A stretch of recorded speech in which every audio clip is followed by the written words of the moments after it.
Salut à tous, c'est John pour Parlons Linux. Aujourd'hui, nous allons nous plonger dans un sujet essentiel pour la sécurité, le durcissement des machines. Si vous êtes administrateur, développeur ou simple utilisateur de Linux, cet épisode est pour vous. Imaginez votre machine soit comme une forteresse. Vous ne laisseriez pas les portes grandes ouvertes, si? Aujourd'hui, je vais vous donner toutes les clés pour protéger votre machine Linux contre les intrusions et les vulnérabilités. C'est ce qu'on appelle le durcissement ou hardening en anglais. Nous allons aborder les points suivants. La mise à jour régulière, la configuration d'un pare-feu, la désactivation de services inutiles, la politique de mot de passe, la gestion des utilisateurs et des permissions, la sécurisation des partitions, la sécurisation du service SSH, la journalisation et la surveillance, et l'utilisation d'outils d'audit et une application de manière générale de meilleures pratiques. Euh, Cet épisode m'est venu suite à la parution en septembre 2024 d'une faille sur le service CUPS-BroZ, qui est un service de découverte d'imprimantes sur le réseau.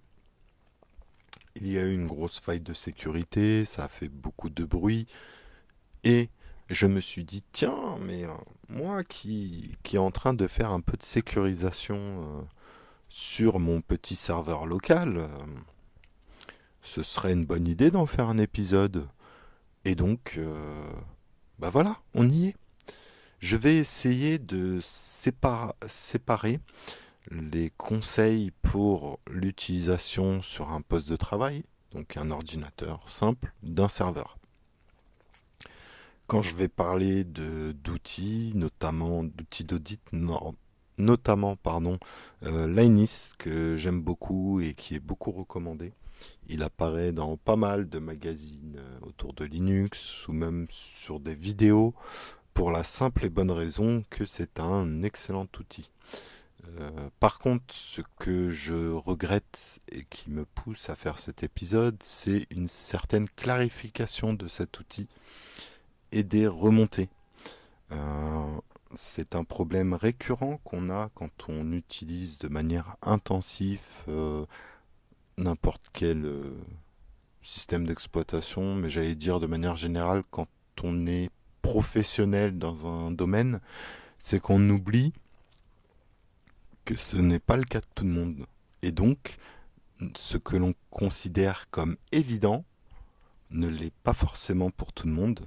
Et chez Linus, chez Linus, sur l'outil Linus par exemple, il y a certaines recommandations qui sont faites qui ne sont pas forcément utiles, voire qui peuvent mettre votre système plus instable que sécurisé. Il sera certes sécurisé, mais si vous ne pouvez plus y avoir accès ou vous n'avez plus accès à certains de vos services, eh bien, vous voilà bien embêté. Donc c'est pour ça que j'ai décidé de faire cet épisode et voilà, j'espère qu'il vous permettra d'avoir un spectre un peu plus large quant à la sécurisation de votre poste de travail ou de votre serveur. On va faire par point, donc je les ai énoncés et bien sûr mettre à jour son système. C'est l'une des premières lignes de défense contre les attaques, c'est de garder votre système à jour. Les mises à jour corrigent des failles de sécurité, que ça soit au niveau du système d'exploitation lui-même ou bien via ses services et applications.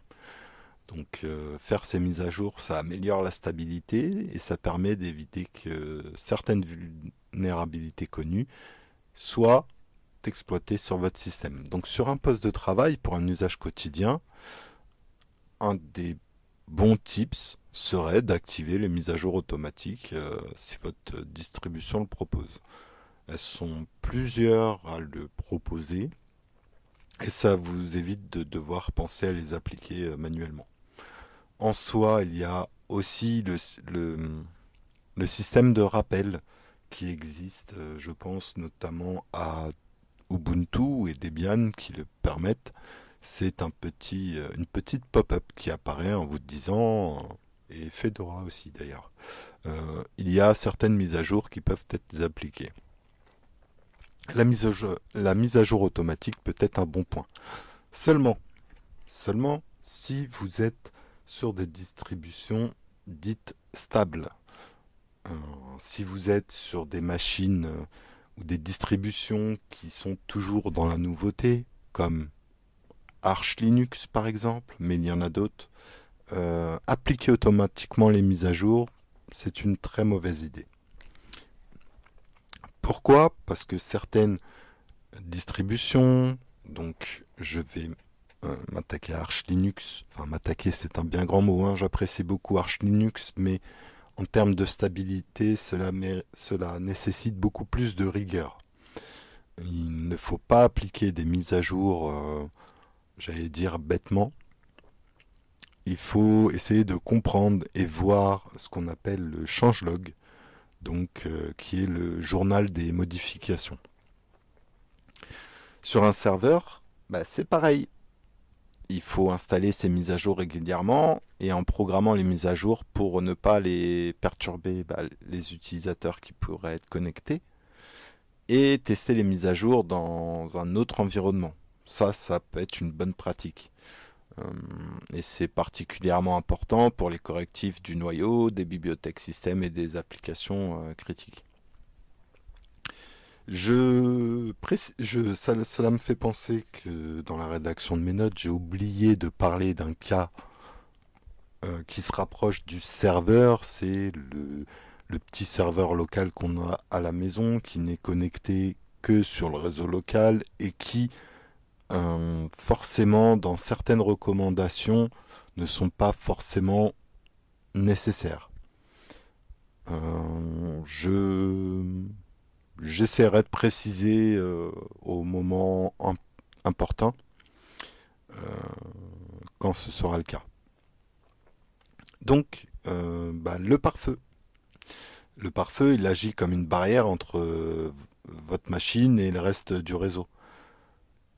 Ça filtre le trafic en fonction des règles précises pour limiter les connexions entrantes et sortantes. Si on reprend l'image du garde, de l'image de la forteresse, du château fort, euh, le pare-feu serait un petit peu le garde posté devant la porte d'entrée et tout autour du château fort.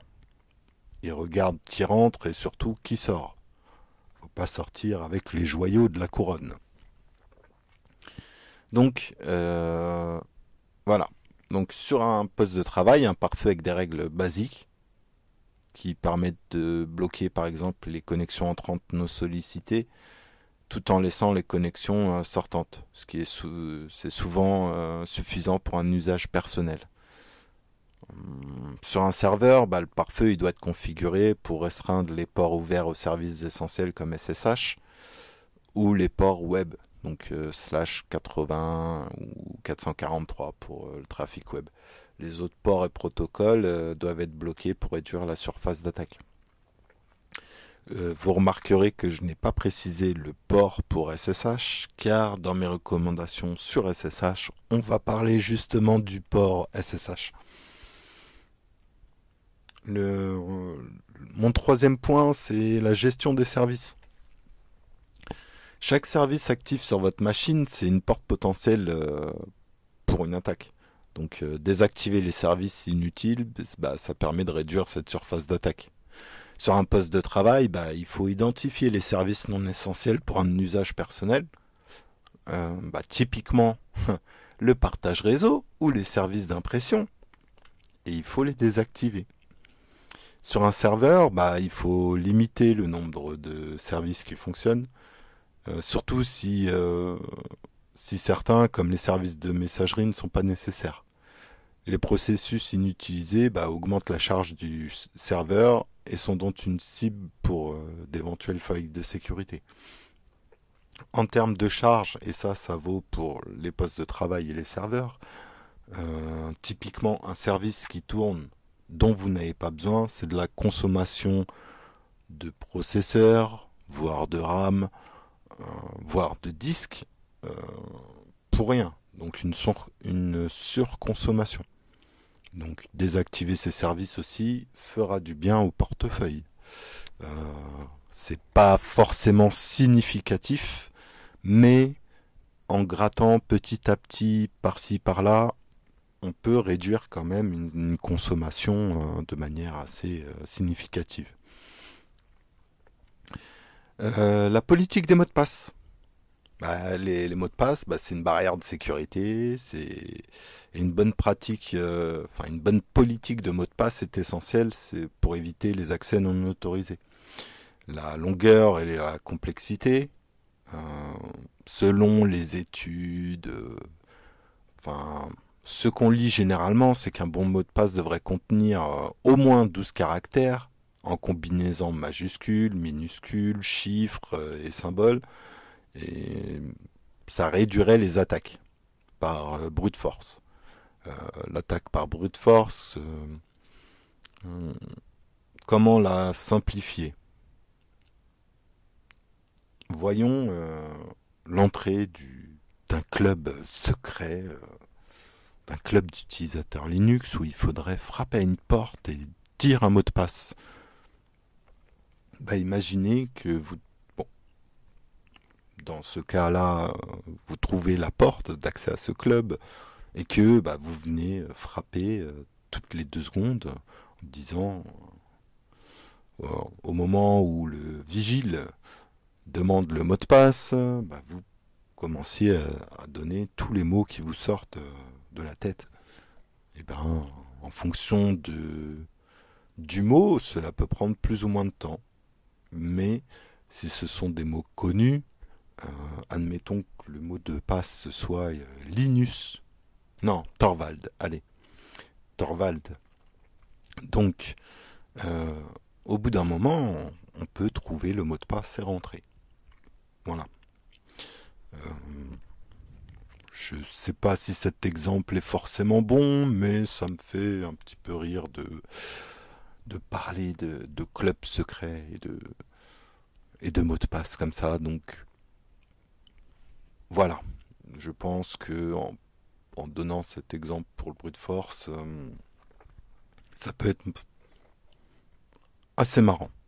Bref, l'expiration et le renouvellement. Pour les utilisateurs sensibles, bah, imposer un renouvellement périodique du mot de passe. Les comptes utilisateurs classiques peuvent être moins stricts, mais pour les accès, bah, pour tous les accès root ou super user, bah, c'est crucial. Vous pouvez mettre en place également une authentification à 2 facteurs, en raccourci c'est 2FA par exemple, pour ajouter une couche de sécurité. Configurer une 2FA, surtout pour les comptes ayant un accès administrateur.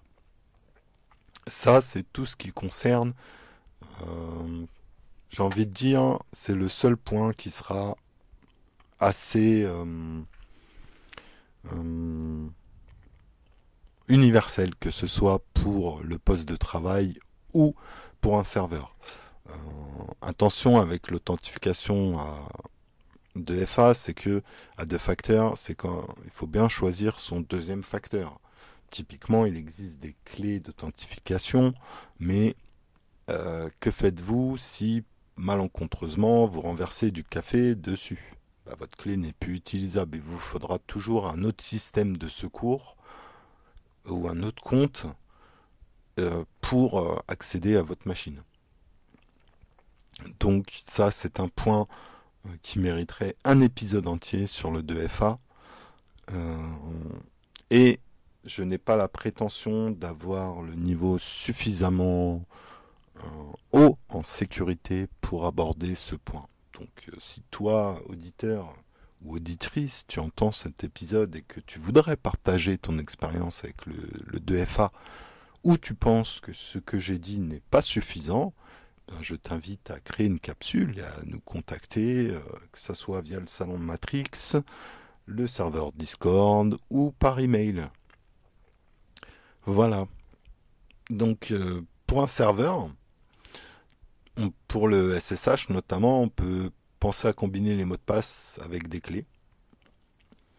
Euh, Typiquement en désactivant l'accès par mot de passe par exemple. Et en utilisant plutôt des clés publiques. On y reviendra au moment du SSH. La gestion des utilisateurs et des permissions. Sur Linux, la gestion des utilisateurs et des permissions, c'est un contrôle d'accès. Il a un contrôle d'accès assez puissant, une fois bien configuré. Donc les permissions empêchent les utilisateurs d'accéder à des fichiers sensibles. Je vous renvoie à l'épisode sur les droits sur Linux. Vous voyez, tout est bien pensé sur Parlons Linux FR. Donc, sur un poste de travail, séparer les comptes standards et administratifs. Ne donner accès aux routes qu'aux utilisateurs de confiance pour éviter les modifications accidentelles du système. Sur un serveur, on peut utiliser des groupes pour organiser les permissions. Par exemple, limiter les privilèges d'écriture ou d'exécution des utilisateurs ordinaires et autoriser uniquement les comptes administratifs à effectuer des changements sur le système. Une bonne gestion des permissions empêche qu'un utilisateur accède à des ressources qu'il n'a pas le droit ou qu'il modifie des fichiers classés critiques, disons-le. On passe ensuite à la sécurisation des partitions. Sécuriser les partitions permet de contrôler les actions possibles sur les données de stockage et surtout dans les environnements partagés. Sur un poste de travail, créer des partitions séparées pour le /home, le /tmp et le /var. Ça permet de mieux gérer l'espace disque et les droits d'accès pour les utilisateurs. Et accessoirement, en cas de réinstallation, vous gardez vos données personnelles quand elles sont sur une partition séparée sur le /home. Sur un serveur, vous pouvez, en plus des options dont j'ai parlé pour les postes de travail, configurer des options comme noexec qui empêche l'exécution de fichiers, nodev qui désactive les fichiers spéciaux, disons, et le nosuid empêchant l'élévation de privilèges via les fichiers sur certaines partitions, et en particulier /temp ou /var. Ces réglages empêchant l'exécution de programmes non autorisés et limitant les privilèges d'accès aux fichiers dits critiques ou considérés critiques. Voilà, on va passer à SSH. Donc je disais tout à l'heure, le port. Pour les serveurs, SSH est souvent utilisé. J'ai même envie de dire tout le temps. Donc voici quelques petites règles pour le sécuriser. Déjà, c'est pas utiliser le port 22.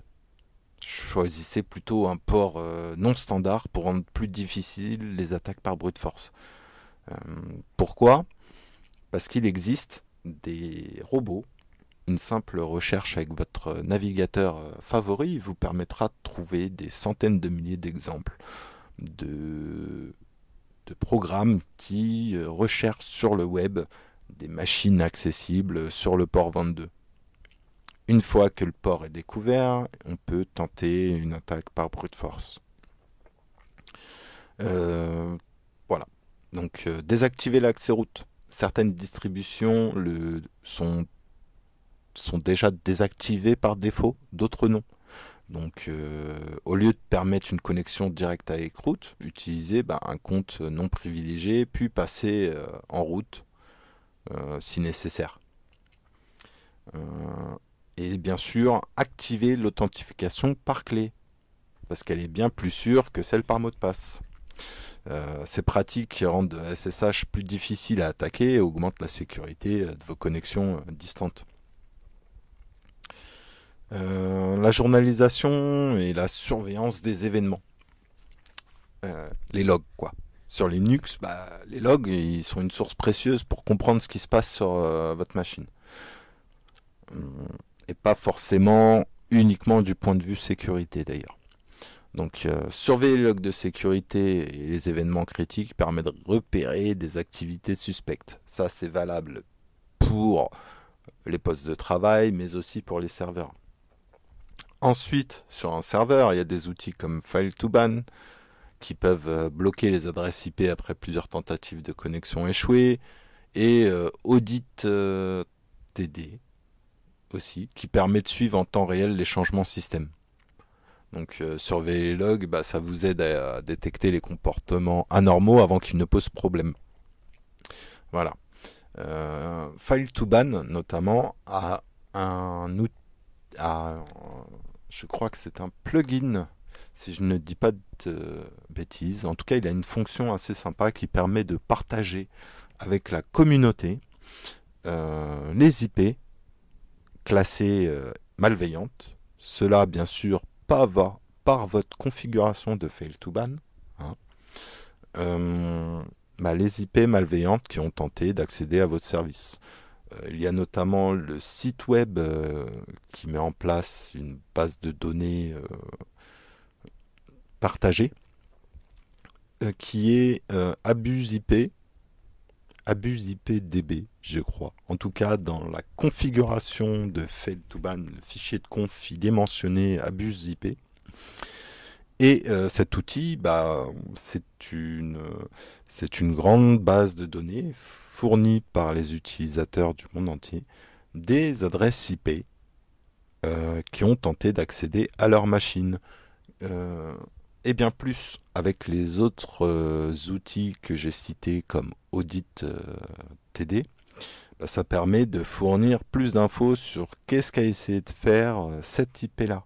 Par exemple, est-ce qu'elle a été sur le port 22? A-t-elle tenté une authentification par mot de passe? A-t-elle, par exemple, utilisé une clé publique? Ça pourrait être le cas.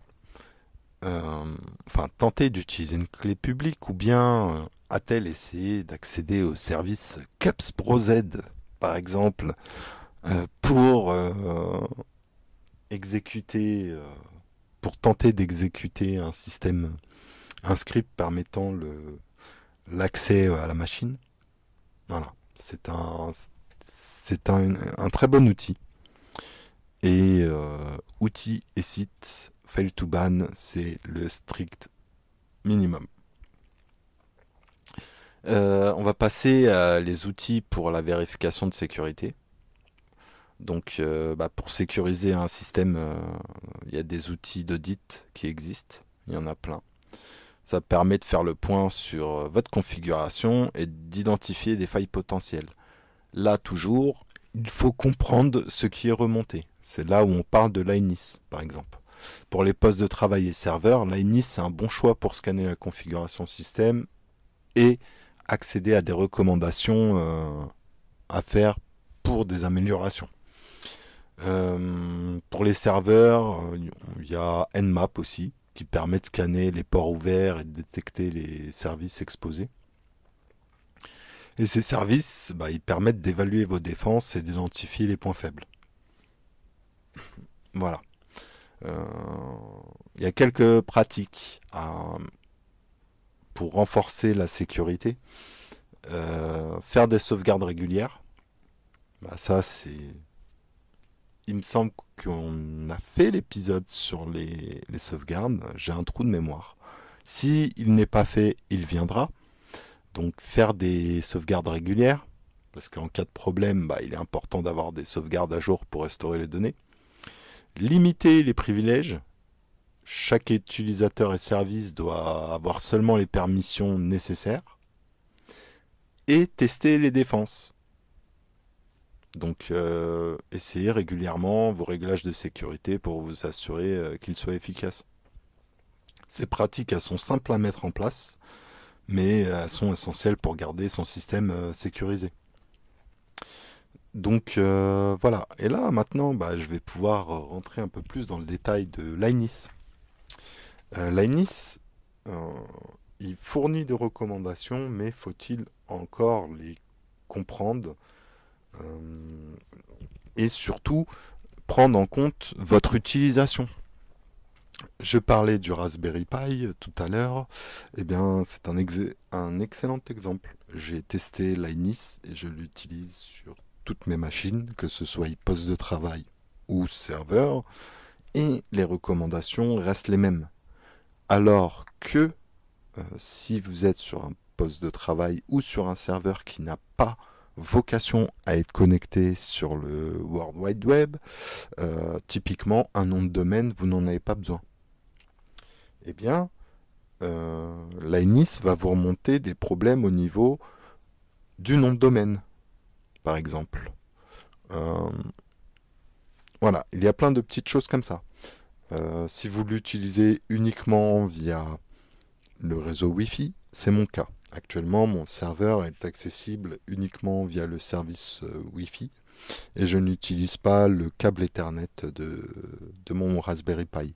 Donc, si j'applique bêtement les règles qui me sont suggérées par Linus, eh bien, je me retrouve à désactiver la connexion via le Wi-Fi.